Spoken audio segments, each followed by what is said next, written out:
Good afternoon.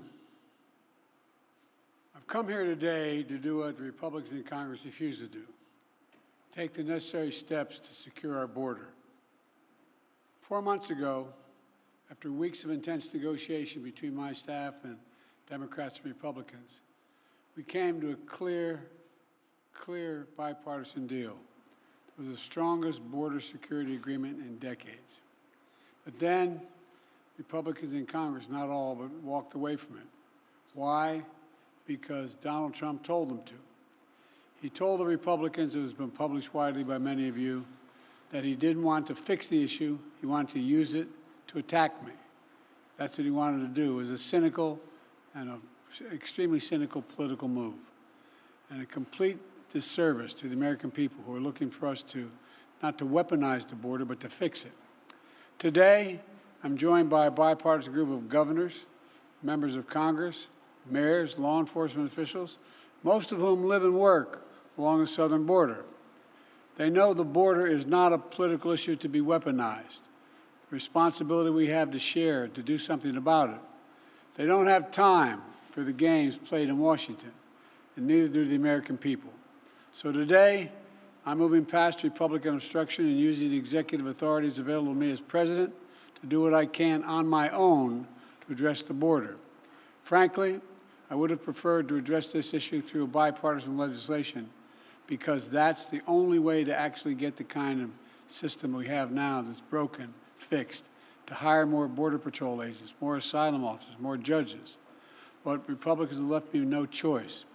Today, I'm announcing actions to bar migrants who cross our southern border unlawfully from receiving asylum.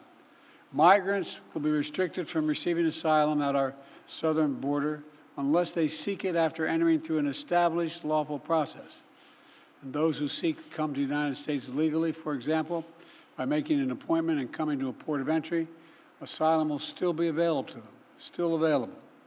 But if an individual chooses not to use our legal pathways, if they choose to come without permission and against the law, they'll be restricted from receiving asylum and staying in the United States.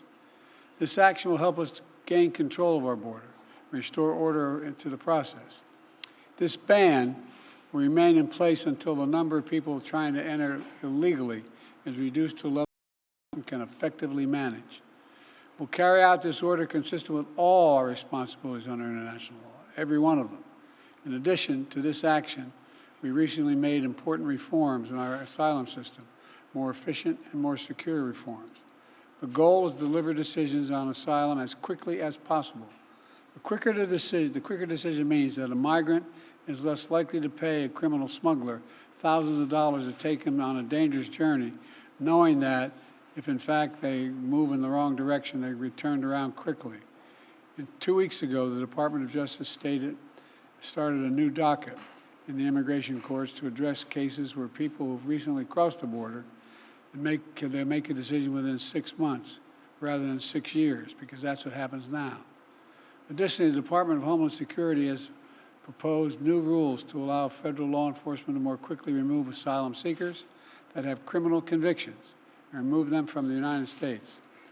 My administration has also recently launched new efforts to go after criminal networks that profit from smuggling migrants to our border and incentivize people to give tips to law enforcement, to provide information that brings smugglers to justice.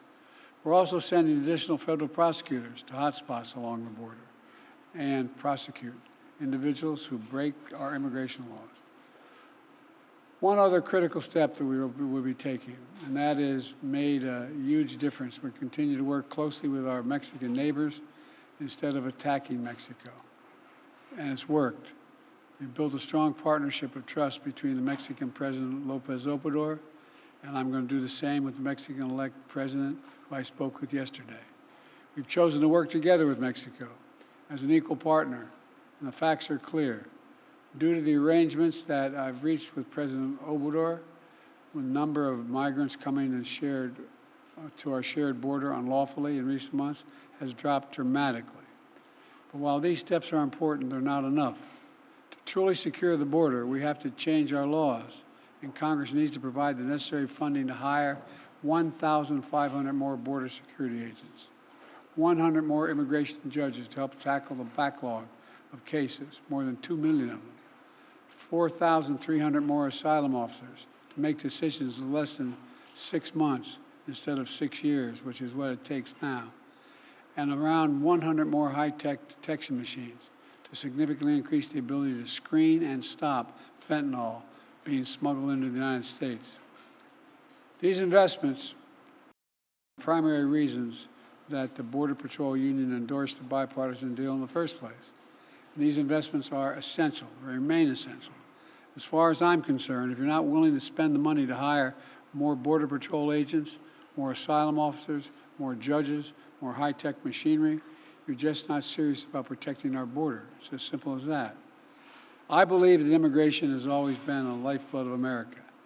We're constantly renewed by an infusion of people and new talent. The Statue of Liberty is not some relic of American history. It stands for who we are as the United States. So I will never demonize immigrants. I'll never refer to immigrants as poisoning the blood of a country. And further, I'll never separate children from their families at the border. I will not ban people from this country because of their religious beliefs. I will not use the U.S. military to go into neighborhoods all across the country to pull millions of people out of their homes and away from their families to put detention camps while awaiting deportation, as my predecessor says he will do if he occupies his office again. On my very first day as president, I introduced a comprehensive immigration reform plan to fix our broken system, secure our border, provide a pathway for citizenship for dreamers, and a lot more. And I'm still fighting to get that done. But we must face the simple truth.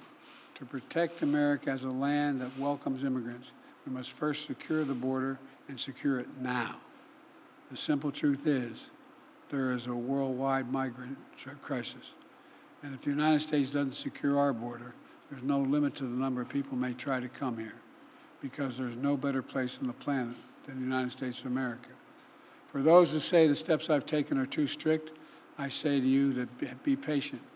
And goodwill of American people are wearing thin right now. Doing nothing is not an option. We have to act. We must act consistent with both our law and our values as Americans.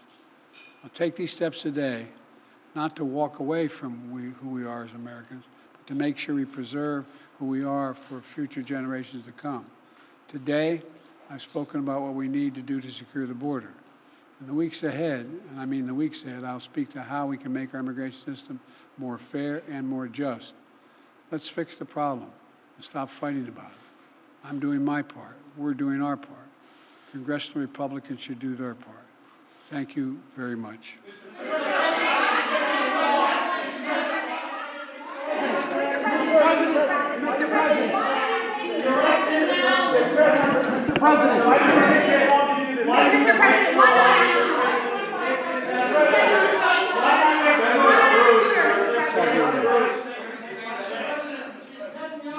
Politics with the war. What was that? I asked her, is Prime Minister Netanyahu playing politics with the war? I don't think so. He's trying to work out a serious problem he has. Thank you.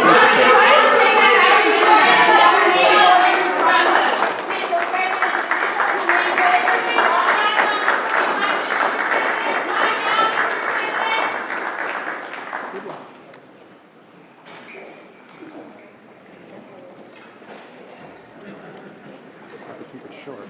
There's much room for nuance.